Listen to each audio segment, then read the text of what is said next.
제가 지난주에 말씀드린 대로 교회 다닌 지가 45년이 넘었습니다. 예수님을 내 구원자로 믿고 그 믿음을 고백한 지도 30년이 넘었습니다. 그런데 지금 나이가 50이 넘었는데도 목사를 한다고 하고 성경을 수십 번 보고 성경을 번역했다고 하는데도 믿음이 무언가 하는 거에 대한 그 생각이 지난 몇 달 동안 떠나질 않아요. 믿는 게 도대체 뭔가. 참 이거 쉬운 것 같지 않아요? 우리 다 믿음으로 구원받는다 그러고 에베소서 2장 8절 9절 가서 보니까 너희가 믿음을 통해 은혜로 구원을 받았나니 그것이 너희 자신에게서 난 것이 아니다. 하나님의 선물이다. 한두 번 들은 게 아니라 지금까지 30년 동안 이 얘기 들었으면 모르긴 해도 수백 번 지금 들었을 거예요. 로마서 1장 16에서 17절 가서 보니까 내가 그리스도의 복음을 부끄러워하지 아니한다 이렇게 나오면서 이 복음에는 하나님의 의가 믿음에서 믿음까지 계시되어 있다 그런 얘기를 들었습니다.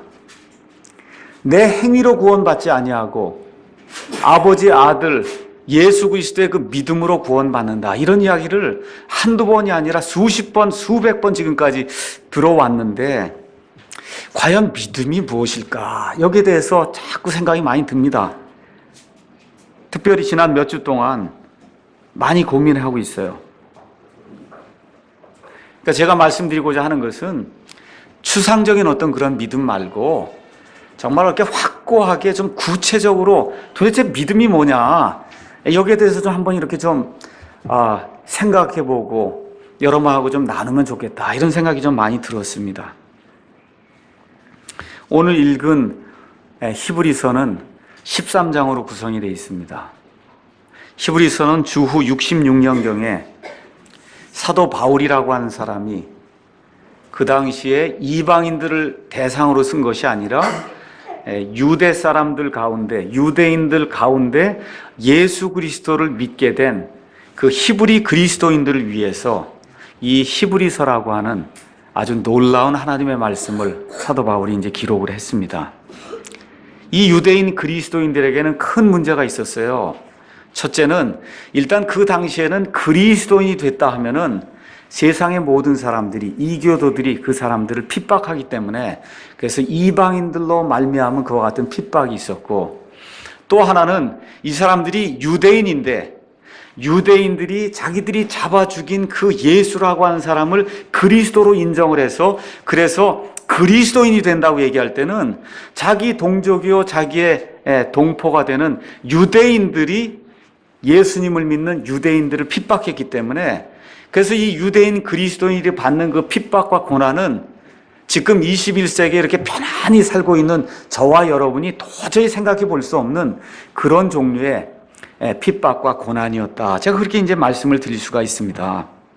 그래서 사도 바울은 이 히브리서를 통해서 구약 성경에 기록된 그 메시아, 왕국을 세워주시겠다고 한 그 메시아, 또 구약 성경에 모세를 통해서 모세의 그 율법 체계를 통해서 레위의 제사장직 그 체계를 통해서 거기서 가장 중요한 역할을 했던 사람이 누구냐 하면 대제사장인데 바로 그 대제사장이 이 구약시대의 예표의 모습을 가지고 있던 그 대제사장이 우리 주 예수 그리스도라고 하는 그분을 통해서 실체로 이 세상에 오셔서 구약시대의 모든 그 메시아의 그런 개념과 이 대제사장의 개념을 예수님이 몸을 입고 이 땅에 오셔서 완전히 모든 것을 성취하셨다라고 하는 그런 말씀을 히브리서에서 사도 바울이 구약 성경의 말씀들을 인용해서 하나하나 확증을 해주고 있습니다. 이 말씀을 해주면서 히브리서 10장 23절에서 25절에 이 히브리 그리스도인들이 너무나 많은 핍박이 오게 되니까 이제는 정말 도저히 우리가 살 수가 없구나. 우리가 살 수 있는 길은 유일한 길은 이 예수님 믿는 걸 버리고 다시 과거에 우리가 믿던 유대교로 돌아가서 아니면 믿는 것은 믿지만 속으로만 믿고 겉으로는 유대인들이 하던 것처럼 다시 돌아가서 배도하는 그러한 길로 돌아가는 수밖에 없지 않냐. 이거 외에는 다른 방법이 없겠다 하면서 모이는 일을 게을리하고 이런 일들을 하게 되는 것을 보면서 사도 바울이 10장 23절에서 25절에 그 말씀을 하는 거예요. 모이는 일을 패하는 어떤 사람들 그런 습관과 같이 하지 말고 모이는 일에 계속해서 부지런을 내서 그래서 하나님을 섬기고 예수 그리스도를 섬기라고 하는 그와 같은 말씀을 이제 해주고 있습니다. 그 다음에 사도 바울이 26절에서 31절에는 구약 시대에 사람을 정죄하는 그와 같은 그 율법을 받은 그 사람들도 그 율법의 말씀을 받은 이후에 뒤로 돌아서서 배도하는 그런 일을 하게 되면 하나님이 심판을 내리셔서 그 사람들을 죽게 만드는 그와 같은 일이 있었는데, 하물며 예수님을 너희가 믿다가 그 예수님을 부인하게 되면 그러면 심판받는 그와 같은 일이 있을 수밖에 없지 않냐 해서 육체의 사망이 너희 가운데 임한다. 여기 있는 이 구절들이 많은 분들이 어려워하는 그런 구절인데, 여기 있는 이 구절은 예수 믿은 사람이 배도해서 돌이키면 구원을 잃어버린다 그런 얘기하는 게 아닙니다. 여기 나와 있는 이 말씀 26절에서 31절에 나와 있는 그 말씀은 배도해서 하나님이 원치 않은 그런 모습으로 가게 되면 그럼 하나님이 심지어 죽음까지도 그에게 허락하셔서 그의 생명을 멸하신다는 그와 같은 말씀이에요. 그런 다음에 32절에서 35절에 사도 바울이 너희가 과거에 어떻게 예수님을 믿게 됐는가, 과거에 너희 행적을 한번 살펴보라, 지금 그렇게 이야기하는 겁니다. 너희 그 히브리 사람들이 예수님을 믿게 됨으로 말미암아 너희에게 임한 그와 같은 그 어려움과 고난과 고통이 얼마나 심했었냐, 그거를 기억을 하고 예수님이 가져다 주신 그 구원의 확신을 가지고 소망을 가져라, 이제 그렇게 이야기하면서 36절에서 37절에 우리 예수님의 재림이 얼마 남지 않았으니까 너희가 확신을 가지고 인내하는 가운데 우리 주 예수님이 다시 임하시는 것을 기다리라고 하는 재림의 그 소망의 메시지를 이제 준 다음에 38절에서 39절에 사도 바울이 의인은 믿음으로 산다 그렇게 이야기하는 거예요. 앞뒤 문맥이 뭔지 이해하시겠죠? 의인은 오직 믿음으로 산다.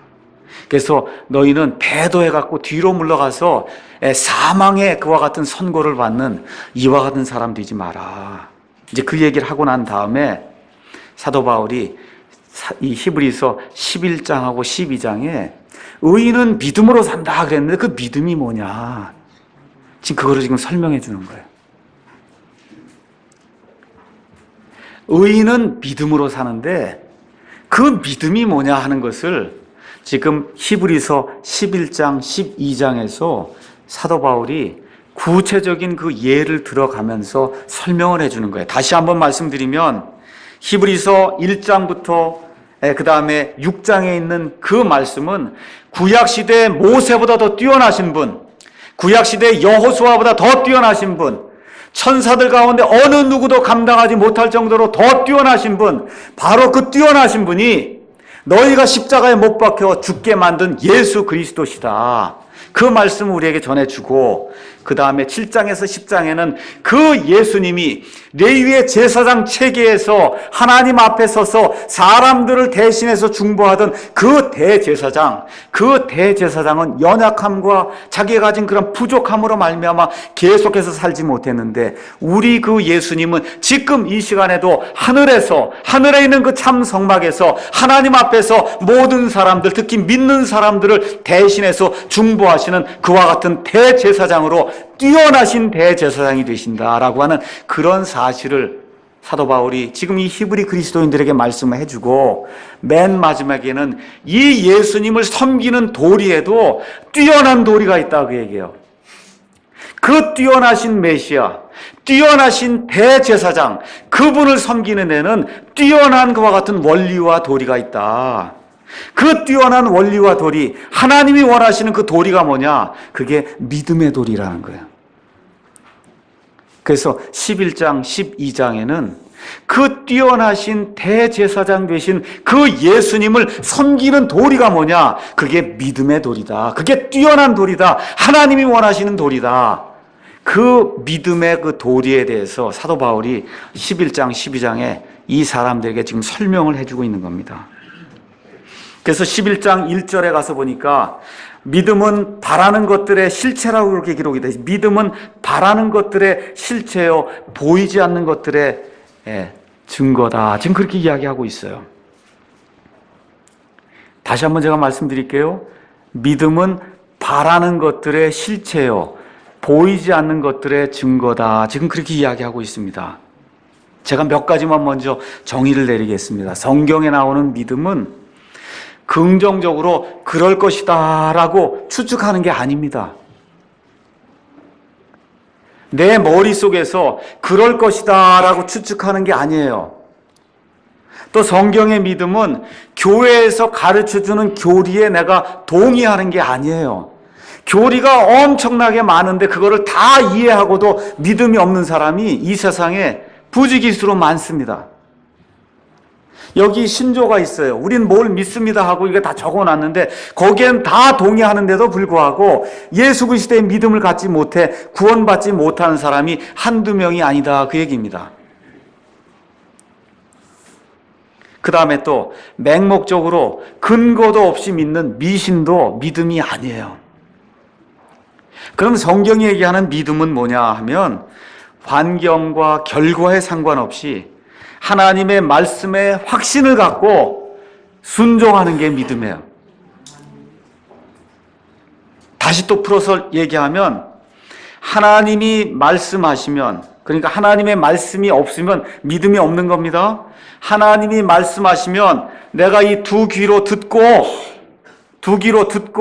이해하고 깨닫고 그리고는 환경과 그것으로 말미암은 결과에 상관없이 하나님이 말씀하셨으니까 그대로 될 줄로 내가 확신을 하고 어떻게 하는 거예요? 발걸음을 떼는 게 믿음이야. 머릿속에서만 뱅뱅 도는 건 믿음이 아닙니다. 그건 죽은 믿음이에요. 죽은 믿음. 하나님이 말씀하시면 내가 그 말씀을 들어야 돼요. 듣고는 이해하고 납득이 되고 설득이 되고 이래서 하나님이 말씀하셨으니까 그 말씀은 진짜인 것을 내가 확신하며 그래서 그 말씀에 내가 모든 걸 베팅을 하고 제가 그 말씀에 따라 발걸음을 뛰겠습니다 하고 행동으로 옮기는 것이 그게 믿음이다. 지금 그렇게 이야기하는 겁니다. 그러니까 성경에 나와 있는 모든 사람들은 다 믿음의 사람이에요. 하나님이 기뻐하시는 사람들은 다 믿음의 사람이다. 성경이 그렇게 이야기하고 있어요. 근데 왜 이 세상에 있는 많은 사람들이 예수 믿는 그 믿음에 대해서 우리가 이야기하면 잘 이해를 못해요. 왜 이해를 못하냐 하면 잘 들으세요. 저와 여러분이 이 믿음대로 살지 않기 때문에 우리가 믿으라고 얘기하면 밖에 있는 사람들이 이해를 못하는 거예요. 여러분 이해하시겠어요?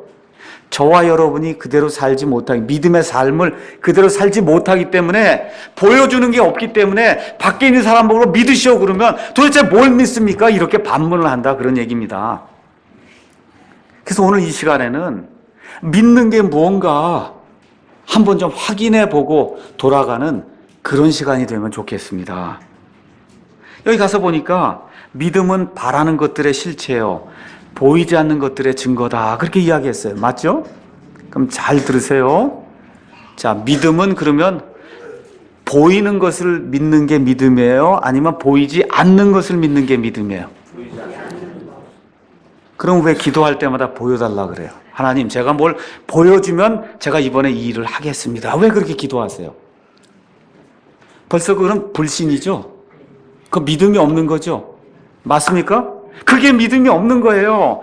믿음은 보이지 않는 것을 확신하고 하나님께서 하셨으니까 내가 그대로 믿고 나간다고 발걸음을 떼는 게 믿음이지, 하나님이 다 보여주시면은 제가 거기에 따라 안전하니까 따라서 나가겠습니다 하는 건 그건 불신이지 믿음이 아니다. 성경이 그렇게 이야기하는 겁니다.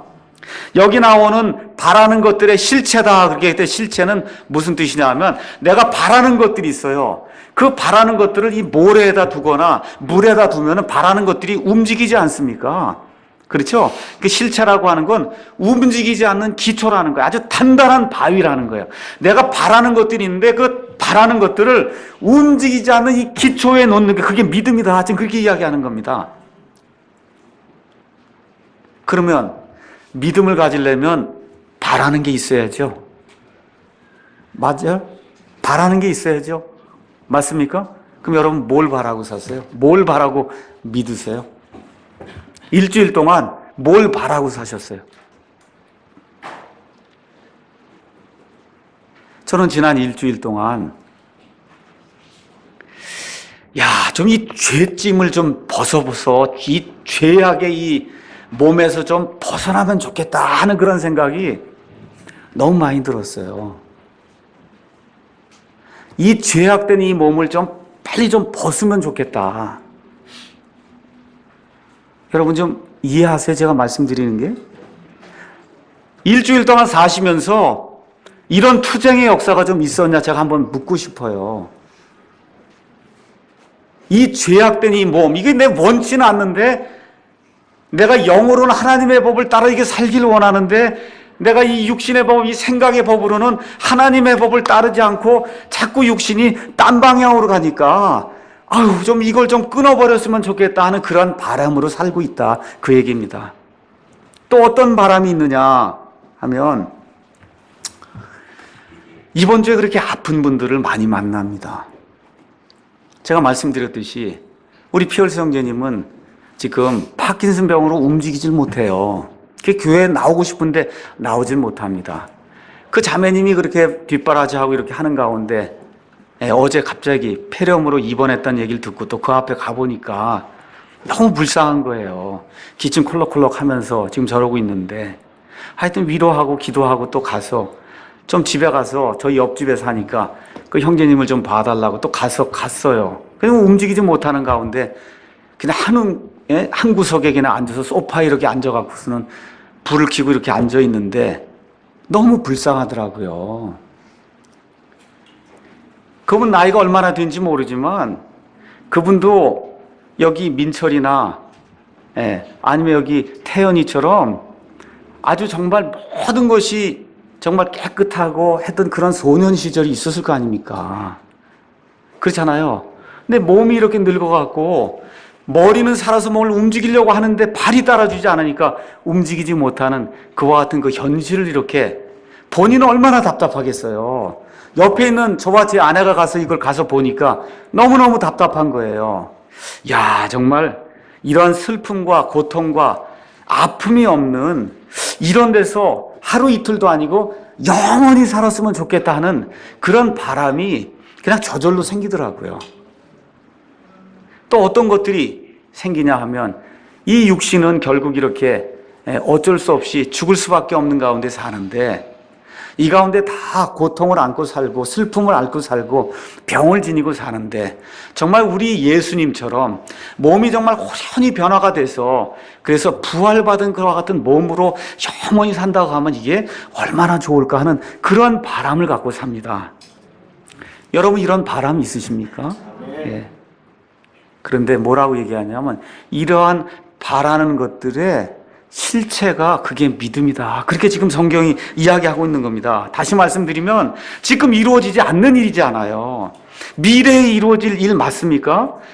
그 일이 지금 이 시간에 확신이 돼서 지금 현재 일이라고 느끼면서 사는 게 믿음이다. 성경이 그렇게 이야기를 하는 거예요. 정말 미래에 언젠가 이와 같은 일이 우리에게 발생할 건데 그 일을 너무나 확신하다 보니까 그것이 이 현실에서도 그것이 내 것이 돼서 그래서 그것이 너무나 감화감동을 주는 그러한 삶이 우리 가운데 일어남으로 말미암아 거기에 소망을 두고 사는 것이 그게 믿음이다. 지금 성경이 그렇게 이야기를 하고 있는 겁니다. 그 다음에 또 뭐라고 썼냐면 보이지 않는 것들의 증거다. 그렇게 이야기했어요. 여러분 하나님 보신 적 있습니까? 예수님 보신 적 있으세요? 성령님 보신 적 있습니까? 천국에 갔다 오신 적 있으세요? 지옥에 갔다 오신 분 있습니까? 천사 보신 분 있어요? 없죠? 아무도 없어요. 하나님의 영광 보신 분 있어요? 없죠? 그런데 뭐라 그래요? 믿음은 그렇게 보지 못한 것들에 대한 증거라는 거예요.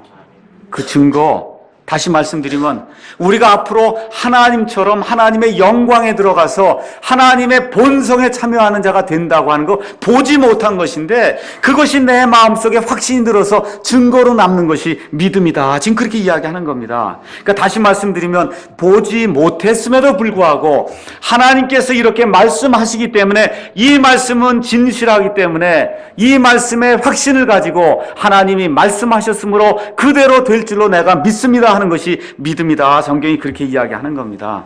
그래서 고린도후서 5장 7절에 그래서 우리는 이 땅에 사는 동안 믿음으로 걷고 보는 것으로 걷지 않는다. 그렇게 이야기를 하는 겁니다. 그래서 우리가 오순절 은사주의를 반대하는 거예요.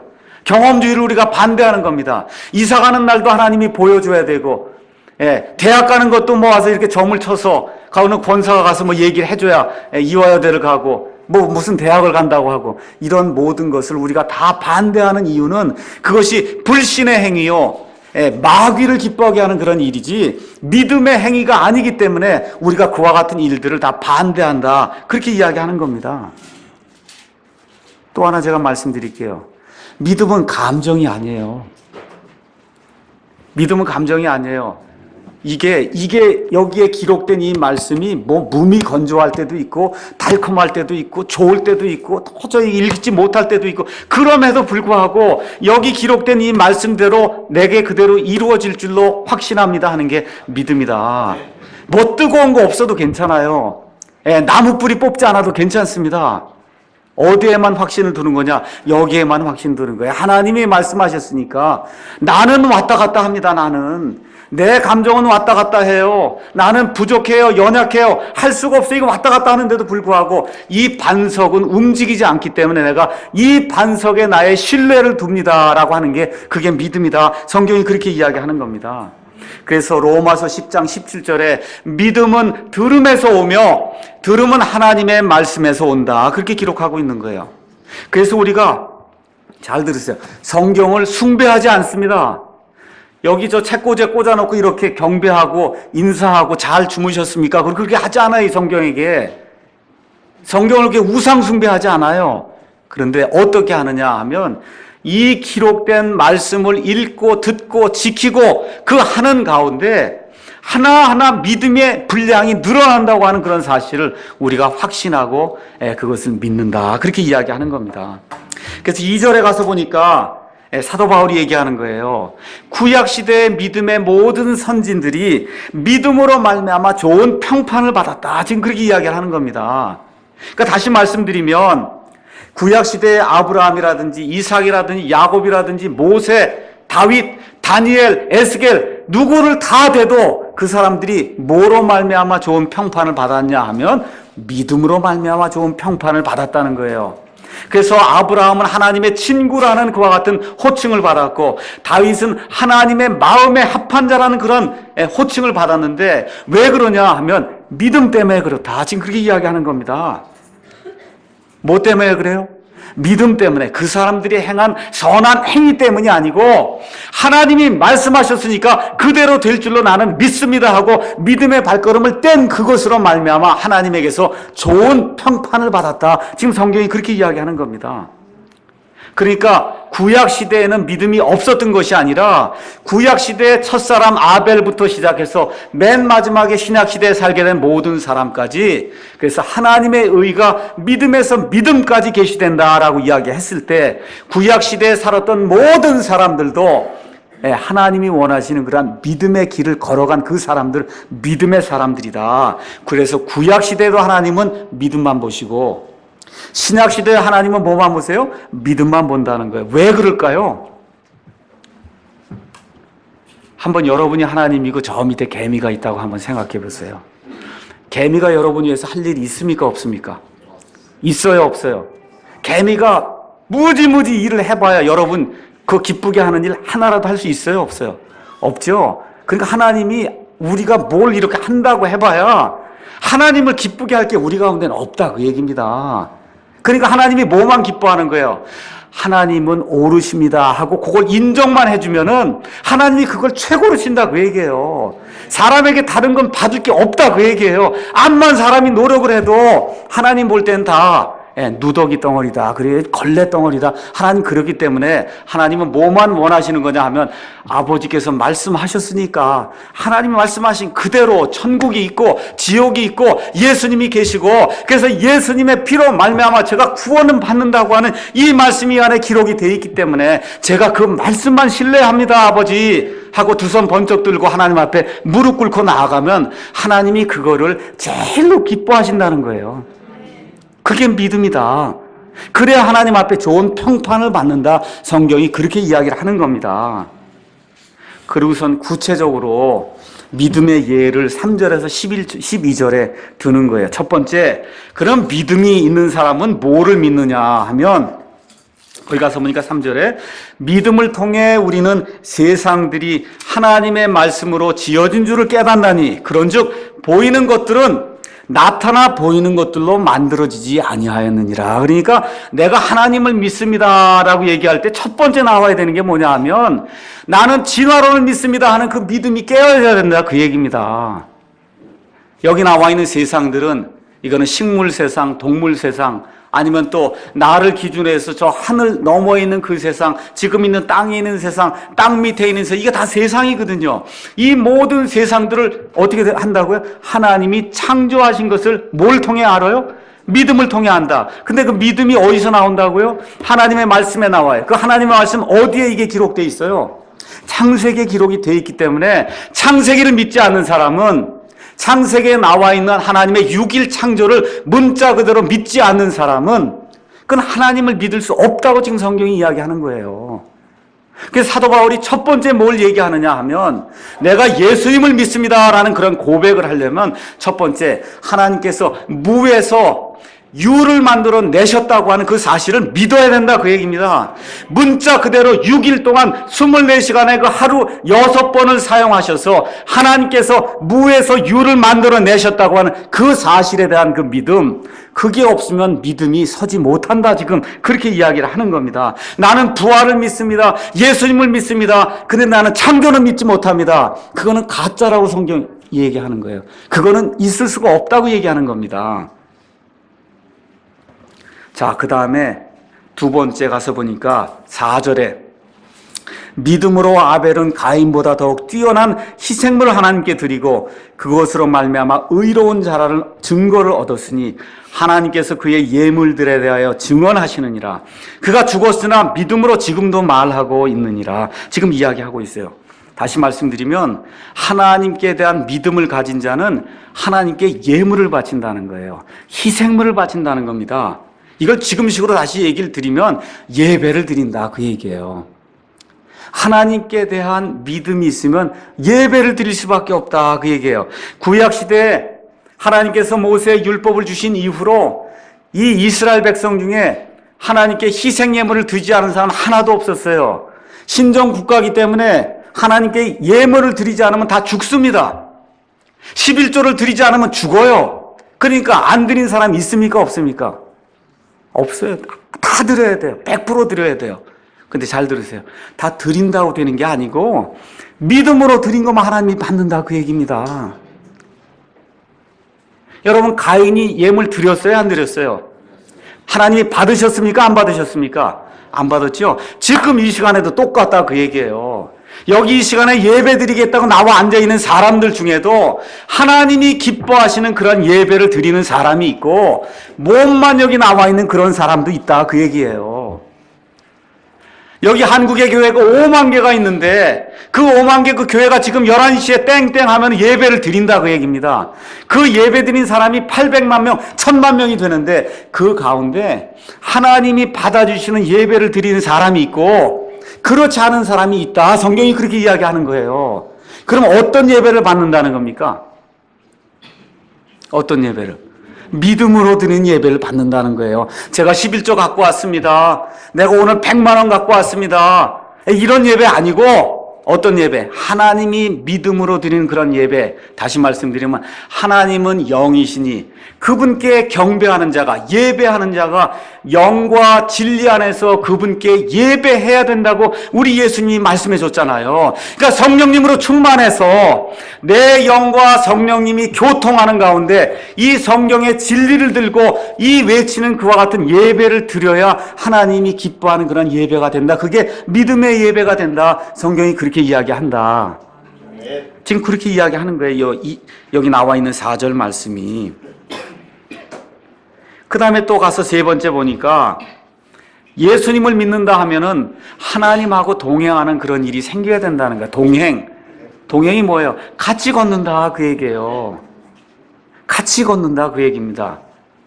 저와 제 아내가 부부가 됐잖아요. 그럼 어떻게 해요? 같이 걷는 거 아닙니까? 그게 동행이에요. 동행. 같이 걷는다.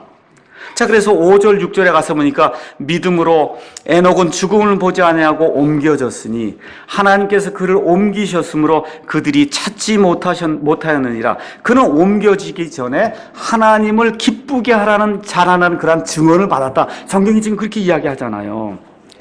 그러니까 뭐냐 하면 하나님과 이렇게 같이 걸으면 누가 봐도 그 사람이 하나님과 함께 걷는 것을 알 수가 있다. 그렇게 이야기하는 거예요.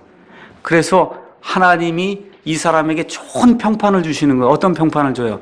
나와 함께 걸었으니까 너는 죽음을 보지 말고 그리고 하늘로 올라가라 라고 하는 그래서 죽음을 보지 않고 죽었다라고 하는 그와 같은 좋은 평판을 이 에녹에게 하나님이 허락해 주셨다는 겁니다.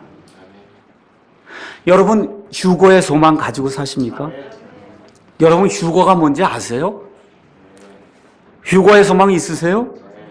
죽지 않고 우리 예수님께서 공중 강림하실 때 호련히 우리의 몸이 호련히 변화가 돼서 예수님의 몸처럼 영화로운 몸이 돼서 공중에서 주님을 만나는 그 사건을 성경이 휴거라고 이야기해요.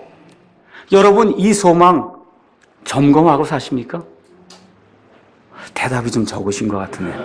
대답이 적어요. 휴거의 소망이 21세기를 살고 있는 우리에게 가장 큰 소망이에요. 가장 큰 소망. 그 다음이 부활의 소망이에요. 부활의 소망 좋죠. 근데 저는 이왕이면 죽지 않고 몸이 변화되길 원해요. 그게 제 바람이에요. 휴거의 소망이 제가 있어요. 그게 제일 큰 소망입니다. 그때까지 예수님, 내가 죽을 때까지 예수님 안 오시면 그 다음은 부활은 자동적으로 될 거니까 그건 뭐 따놓은 거니까 그 얘기할 필요 없는 거고, 예수님이 내 시대에 오시게 되면 그때 내 몸이 호련히 변화가 돼서 공중에서 나팔 소리가 날 때 내 몸이 죽지 아니하고 예수님의 몸처럼 영화롭게 변화되는 그 사건을 우리가 휴거라고 하는데, 그 휴거의 이 재림의 소망이 우리 가운데서 계속해서 늘어나야 됩니다. 그리고 우리 예수님이 이 구약 성경을 통해서 지금 얘기해 주는 게 뭐예요? 이게 히브리서 11장을 통해서 하나님과 동행하는 그런 사람들 가운데 휴거되는 그와 같은 일이 있다는 걸 이렇게 이 구약 시대의 이 에녹과 엘리야를 통해서 하나님이 이렇게 미리 증언을 해 주셨다 그 얘기입니다. 그 다음에 6절에 가서 뭐라고 얘기하냐? 그런데 믿음이 없이는 하나님을 기쁘게 하지 못한다는 거예요. 우리 예수 믿는 사람들에게 가서 한번 물어보세요. 여러분 소원이 뭡니까? 그러면 살든지 죽든지 그저 하나님의 영광을 위해서 하나님을 좀 기쁘게 하면 살면 좋겠습니다. 그렇게 얘기하지 않습니까? 여러분 그게 소원이십니까? 소원이세요? 네. 근데 여기 뭐라 그랬어요? 하나님을 기쁘게 하려면 어떻게 한다 그랬어요? 믿음이 없이는 불가능하다 그랬죠? 그러니까 하나님을 기쁘게 하는 일은 하나님이 말씀하셨으니까 그것대로 될 줄로 내가 믿습니다 하고 발걸음을 떼는 거, 한 걸음 떼고 두 걸음 떼고 세 걸음 떼는 걸 하나님이 제일 기뻐한다. 지금 그렇게 이야기하는 겁니다.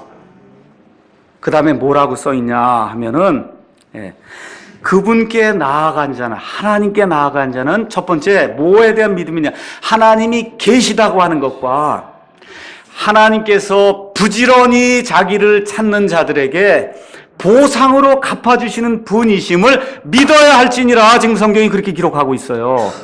첫 번째 뭘 믿어요? 하나님이 계신다고 하는 것. 그 다음에 두 번째는 부지런히 그분을 찾아야 된다는 거예요. 부지런히 그분을 찾아야 된다. 그분을 어디 가서 찾을까요? 부흥에서 찾습니까? 기도원에서 찾습니까? 어디서 찾아야 돼 그분을?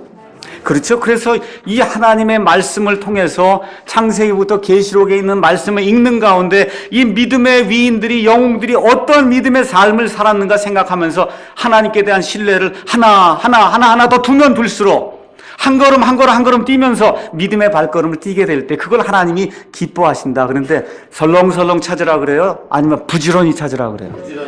어떻게 찾으라 그래요? 부지런히 찾는 자들에게 하나님이 보상해 주신다는 거예요. 부지런히. 아멘? 네, 부지런히 찾는 자들에게 하나님이 보상을 해주신다. 그렇게 되니까 어떻게 그 다음에 뭐라고 썼냐 하면 7절에 또 가서 보니까 또 뭐라고 썼냐 하면 믿음으로 노아는 아직 보지 못한 일들에 대해 하나님으로부터 경고를 받고 두려움으로 움직여 방주를 예비함으로 자기 집을 구원하였으니 그것으로 말미암아 그는 세상을 정죄하고 믿음으로 말미암은 의의 상속자가 되었다. 그렇게 이야기하는 겁니다. 그래서 믿음이 있으면 심판에 대한 그러한 경고를 받고 준비하는 삶이 나온다. 그 얘기입니다. 이게 무슨 심판이냐 하면 재림의 심판이거든요. 노아의 때와 같이 예수님이 임하는 때가 같다고 얘기하셨어요. 그래서 지금 우리가 이와 같은 일들을 보면서 교회 시대에 하나님이 우리에게 주신 표적들이 있어요.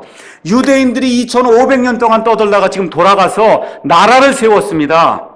미국과 영국이 유대인들 저렇게 도와주다가 지금 쇠퇴하는 그런 길을 가면서 결국 성경의 예언을 이룰 그와 같은 시점이 가까우고 있다는 사실을 우리가 보고 있고, 유럽 연합이 형성이 돼서 그래서 이스라엘을 대적하는 그와 같은 일들을 하게 될 것이고, 특별히 로마 가톨릭 교회라고 하는 이 가짜 교회가 성행하면서 가짜 종교들을 몽땅 하나 묶어갖고 종교 통합이라고 하는 이와 같은 일들을 통해서 그래서 이 적그리스도의 체계를 가져오려고 하는 그런 일들을 지금 하고 있는 것이 우리 눈앞에 지금 저렇게 경고로 보여지고 있어요.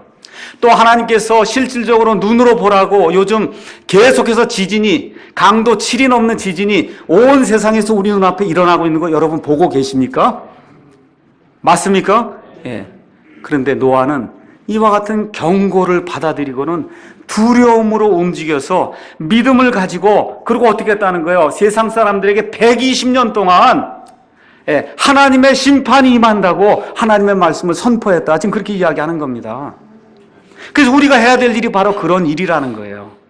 그래서 경고를 받아들이고 그리고 하나님의 심판을 선포했다. 그래서 어떻게 했다는 거예요? 잘 들으세요. 자기를 구원하고 자기 집을 구원했다는 거예요. 이게 중요한 얘기예요. 제가 여러분에게 늘 부탁하는 게 뭐냐? 밖에 나가서 무슨 전도해라 이런 일 제가 그렇게 크게 부탁하지 않습니다. 뭐만 부탁하냐 하면 당신 자신과 당신의 집만이라도 좀 구원하시오. 그거 제가 부탁하거든요. 이 마지막 재림의 때에는 예수 믿으라고 하면 듣는 사람이 거의 없습니다. 근데 우리 예수님이 뭐라 그랬어요? 내가 다시 오는 때가 노아의 때와 똑같다 그랬습니다. 노아의 때 구원받은 사람이 많았습니까? 적었습니까? 적었어요. 암만 얘기해도 듣지 않아요. 근데 지금 여기 뭐라고 기록해요? 자기와 자기 집만 구원했다. 지금 그러지 않습니까? 맞습니까? 그래서 내 집을 좀 구원해야 되겠다. 내 집은 내가 좀 건설해야 되겠다. 이런 마음을 가지는 게 그게 믿음의 삶이다. 그래서 제가 말씀드리는 거예요. 예수님을 믿는 부모를 둔 게 세상에서 제일 좋은 복이에요. 돈 많은 부모가 아니에요. 대학교 다닌 부모, 뭐 박사학위 가진 부모가 아니고, 목사 부모가 아니고, 예수님을 믿는 부모를 둔 게 지상에서 가장 큰 행복이다. 예수님을 믿는 시아버지, 시어머니를 둔 게 이 세상에서 제일 큰 복이에요. 노아의 그 며느리들이 그 복을 받았지 않습니까? 맞아요? 예. 그 복을 우리가 누려야 되고 우리 아이들이 그 복을 누려야 된다. 그 얘기예요. 재산이 많아야 무슨 소용이 있어요? 명예가 많아야 무슨 소용이 있어요?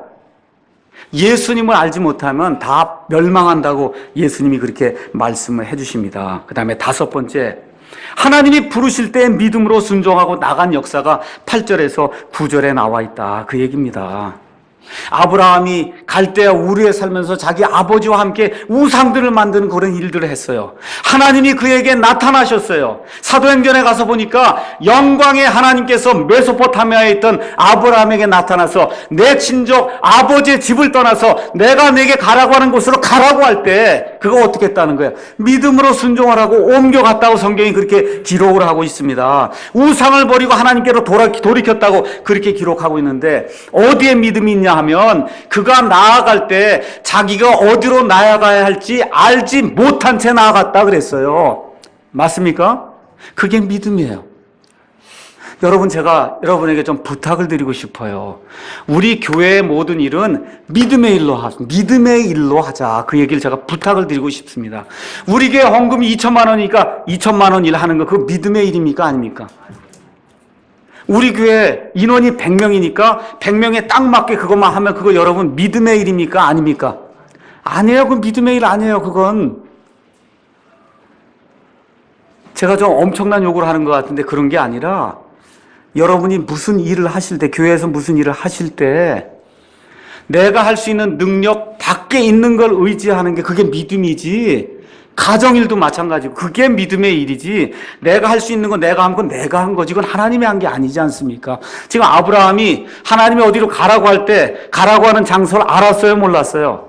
몰랐죠? 그리고 어떻게 했어요? 자기 친척과 아버지 집을 그냥 무작정 떠나지 않습니까? 맞습니까? 그게 어려운 거예요. 그게. 근데 제가 뭐라 그랬어요?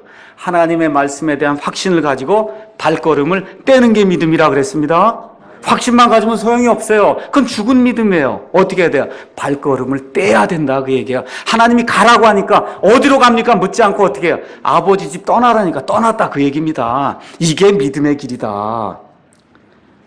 자, 아브라함이 살면서 자기 고향으로 가려면 갈 수 있었습니까? 갈 수 없었습니까? 갈 수 있었죠? 근데 갔어요? 안 갔어요? 안 갔어요. 왜 안 갔어요? 이 땅에서 사는 그런 삶을 나는 나그네의 삶을 살겠다 해서 거기 가서 보니까 뭐라고 기록되어 있어요? 그가 장막들에 거했다. 여러분, 장막은 텐트예요. 아브라함이 많은 그런 재물이 있었어요. 원하면 집 지을 수 있잖아요. 근데 집에 거했다 그래요? 장막에 거했다 그래요? 장막에 거했다는 건 무슨 얘기냐? 하나님이 일리 가라면 일리 가고 절리 가라면 절리 가고 하나님이 하늘로 올라가라면 난 올라가겠다 하는 그런 심정으로 살았다. 그래서 아브라함은 많은 돈과 재물이 있었음에도 불구하고 집을 짓지 않고 살았다. 지금 성경이 그렇게 이야기하는 거예요. 어디 살았다고요? 장막들에 살았다는 겁니다. 그러니까 저와 여러분이 이 세상 사는 삶을 이와 같이 나그네의 삶으로 여기고 순례자의 삶으로 여기고 하나님이 오라 하시면 우리는 언제든지 갈 수 있습니다 하는 그런 심정으로 살 때 그것이 믿음의 삶이다. 그렇게 이야기하는 겁니다. 마지막 하나만 보고 마치겠어요. 6절에서 11절에서 12절 가서 보니까 글쎄 거기에는 글쎄 아이들 낳는 것도 믿음으로 했다 그렇게 기록이 되어 있네요. 참 재미있지 않아요, 여러분? 네. 여기 가서 보니까 사라 이야기가 나와요. 아브라함의 아내 그 사라 이야기가 나오면서, 왜냐면 여기 다 남자 이야기만 하니까 우리도 자매들이 실족할까봐 하나님께서 여자들도 믿음의 길을 걸었다. 그 여자들의 대표로 지금 하나님이 누구를 들었냐 하면 지금 사라를 들은 거예요. 사라. 아기 낳는 것도 믿음으로 낳았다는 거예요. 이게 얼마나 멋있는 말입니까? 아기 낳는 것도 믿음으로 낳았다. 사라가 원래 믿음이 있었어요? 없었어요? 없었어요. 하나님이 내년 이맘때 내가 아들을 낳으리라 그러니까 뒤에 가서 웃었잖아요. 아이고 이런 일이 어떻게 가능합니까? 웃었잖아요. 내가 지금 이미 폐경이 돼서 어떻게 내가 아기를 낳을 수 있습니까? 하고 웃었어요. 그 다음에 또 아기를 낳는다고 하니까 어떻게 해요? 내 힘으로는 안 되니까 하가를 대신 줘서 대신 낳아야 되겠다고 이 인간의 잔머리를 많이 돌렸습니다. 그런데 믿음이 성장하게 되니까 어떻게 돼요? 믿음을 실행할 때가 되니까 그렇게 약속하신 분을 신실하신 분으로 그렇게 판단을 했다는 겁니다. 잘 들으세요. 그분이 그렇게 말씀하셨으니까 그렇게 될 거야 라고 어떻게 했다고? 판단을 했다는 거예요. 그게 믿음의 첫걸음이다. 그랬더니 하나님이 어떻게 됐나요? 그 믿음을 통해서 아기를 수태할 힘을 얻었다는 거예요. 폐경이 돼서 할 수 없는 상태인데도 불구하고 하나님께 대한 그런 믿음을 갖게 될 때, 하나님을 신뢰하게 될 때 아기를 수태할 그와 같은 힘을 얻었다. 그리고 어떻게 했다는 거야? 아들을, 90세의 노인이 아들을 낳을 그와 같은 힘을 얻었다. 지금 성경이 그렇게 이야기하는 겁니다. 그 다음에 맨 끝에 가서 뭐라고 얘기하냐면 그 아들로 말미암아 하늘의 별과 같이 많은 자손들이 생겨났다. 그게 믿음으로 아기를 낳은 그와 같은 증거다. 성경이 그렇게 이야기하는 겁니다. 아, 나 너무 멋있더라고. 이 말씀을 읽으면 야, 이거 아기 낳는 것도 이게 믿음으로 나야 이게 하늘의 별들처럼 이 자손들이 늘어나는구나. 아멘이 좀 적으신 것 같은 우리 자매님들이. 네. 그래서 뭐라고 얘기하냐면 이 복음에는 하나님의 의가 믿음에서 믿음까지 계시가 돼 있다. 그 얘기예요. 다시 말씀드리면 자는 것도 믿음으로 자야 돼요, 여러분. 아멘이 좀 적으시네. 자는 것도 믿음으로 자고 먹고 사는 것도 믿음으로 먹고 사는 거고 입는 것도 믿음으로 사는 거고 우리 여기 학생들이 있으면 공부하는 것도 뭘로 해야 돼요? 믿음으로 하는 거예요. 밖에 나가서 직장 생활하는 것도 뭐로 해요? 믿음으로 하는 거예요. 교회 일만 믿음으로 하는 게 아니라 믿음에서 믿음까지 계시가 되어 있으니까 심지어 나중에 죽는 것도 뭘로 해야 돼요? 그것도 믿음으로 하는 거예요. 죽는 것도. 그러면 부부 생활은 뭐 어떻게 해야 되겠어요? 남편과 아내가 잘 안 돼. 그럼 어떻게 해야 되겠어요? 대답이 없으시네. 남편과 아내 관계가 잘 안 돼요. 그럼 뭘로 해야 돼요? 믿음으로 해야 된다. 그 얘기입니다. 믿음으로. 남편이 예수님이 교회를 사랑하셔서 자기 몸을 죽기까지 내어주신 것처럼 내가 할 수 없지만 하나님이 하라 그랬으니까 내가 믿음으로 합니다. 이렇게 해야 되고 우리 자매들도 어떻게 해야 돼요? 믿음으로. 이 남편을 존경할 수가 없지만 하나님이 존경하라 그랬으니까 존중하라 그랬으니까 내가 어떻게 해요? 믿음으로 하겠습니다. 이렇게 하는 거예요. 오늘 새 부부가 왔는데 물어봐야 되겠네. 우리 박정식 형제 믿음으로 할 거죠? 남편 맞습니까? 이경화 자매도 믿음으로 남편 존중할 거죠? 아멘. 믿음으로 하는 거예요. 믿음으로. 그래서 우리 예수 믿는 사람들의 삶은 태어나서부터 죽을 때까지 모든 일을 다 믿음으로 한다. 그래서 로마서 14장 23절에 그러므로 믿음에서 나지 않는 것은 다 죄니라 그렇게 이야기하는 거예요. 믿음에서 나지 않는 것은 다 죄다. 하나님은 뭐만 본다고요? 믿음만 봐요. 하나님은 믿음만 봐요. 그러니까 믿음에서 나지 않는 건 다 죄요. 하나님을 기쁘게 하지 못하는 거다. 결론 맺겠습니다. 여러분 무슨 소망이 있으세요? 여러분 휴거의 소망 있으세요? 부활의 소망 있으세요? 천국의 소망 있으세요? 영원히 예수님과 같이 아름다운 몸을 입는다는 그런 소망 있으십니까? 그 소망의 실체가 믿음이다. 성경이 그렇게 이야기를 하고 있습니다. 요한일서 5장 4절에 가서 보니까 세상을 이기는 승리는 이것이니 곧 우리의 믿음이다. 그렇게 이야기하고 있어요. 여러분 세상에서 승리하는 그런 삶 살고 싶으십니까? 그럼 뭘 가지셔야 돼요? 믿음 가져야 된다. 성경이 그렇게 이야기합니다. 그래서 믿음이 없이는 하나님을 기쁘게 하지 못하나니 하나님께 나아오는 자는 반드시 그분께서 계신 것과 또 그분께서 부지런히 자기를 찾는 자들에게 보상해 주시는 분이심을 믿어야 할지니라. 성경이 그렇게 이야기하는 겁니다. 그래서 이번 주 내내 이번 주에는 딴 거 할 거 없어요. 일단은 부부관계 아시겠죠? 부부관계 남편과 아내가 이번 주에는 좀 믿음으로 산다. 약속하십니까? 우리 아이들하고 부모가 이번 주에는 믿음으로 산다. 그거 약속하실 수 있겠어요? 한번 연습해보자고. 한 발자국 뛰어보자고요. 그게 믿음이에요. 머릿속으로 생각하지 말고 한 발자국 뛰는 게 믿음이다.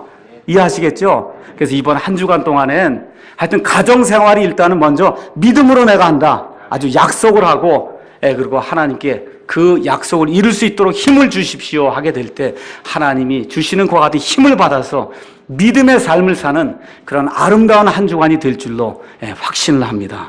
기도하시겠습니다.